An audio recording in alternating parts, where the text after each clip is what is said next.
Hi friends, welcome back to KNR tutorials. ఈ వీడియోలో మనం తెలంగాణ పోలీస్ జాబ్కి అప్లై చేసేటటువంటి అభ్యర్థులకి కావాల్సినటువంటి సర్టిఫికెట్స్ యొక్క ఇన్ఫర్మేషన్ చూద్దాం.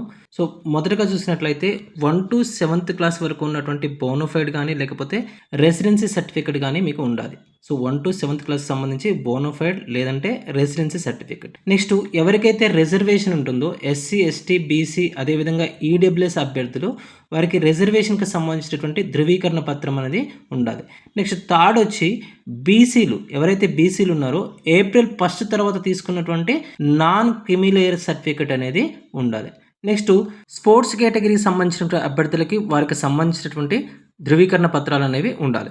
నెక్స్ట్ ఎస్సీలకు సంబంధించి గ్రూప్ 1, గ్రూప్ 2 అండ్ గ్రూప్ 3కి సంబంధించినటువంటి సబ్ క్లాసెస్ యొక్క సర్టిఫికెట్స్ అనేవి ఉండాలి. సో ఇవన్నీ సర్టిఫికెట్స్ అన్ని పెట్టుకున్న తర్వాత మీరు అప్లై చేయడానికి ట్రై చేయండి. ఎందుకంటే మనకి అప్లికేషన్ డేట్ అనేది ఈ రోజు నుంచి స్టార్ట్ అవుతుంది కాబట్టి సో తప్పకుండా ప్రతి ఒక్కటి అరేంజ్ చేసుకున్న తర్వాతే అప్లై చేయడానికి ట్రై చేయండి. తర్వాత మనకి ఎడిట్ ఆప్షన్ ఇవ్వచ్చు, ఇవ్వకపోవచ్చు. ఏదైనా మిస్టేక్ చేస్తే సో మీరు ఎంత చదివినా కూడా రోజుకి 18 గంటలు చదివినా లేకపోతే ఈవెంట్స్ అన్నీ కూడా ఎక్కువ మార్క్స్తో క్వాలిఫై అయినా కూడా వేస్ట్ అవుతుంది. సో ఫస్ట్ అప్లై చేసేటప్పుడే అన్నీ చూసుకున్న తర్వాత అప్లికేషన్ అనేది ప్రాపర్గా చేసిన తర్వాతే మీరు ప్రిపరేషన్ మొదలు పెట్టండి.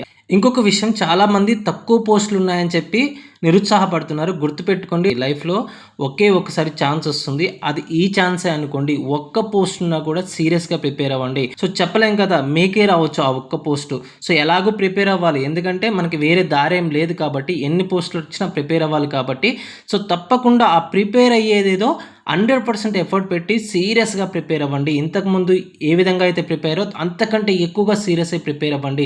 సో ఎందుకంటే సో ఈ నోటిఫికేషన్ కనుక మీరు ప్రిపేర్ అయితే మళ్ళీ సప్లిమెంటరీ నోటిఫికేషన్స్ అలా అంటున్నారు కాబట్టి మళ్ళీ వేరే నోటిఫికేషన్స్ వెంటనే వస్తాయంటున్నారు కాబట్టి సో తప్పకుండా వాటికి మీరు ఏదైతే చదువుతున్నారో అది యూజ్ అయ్యేటటువంటి అవకాశం ఉంది.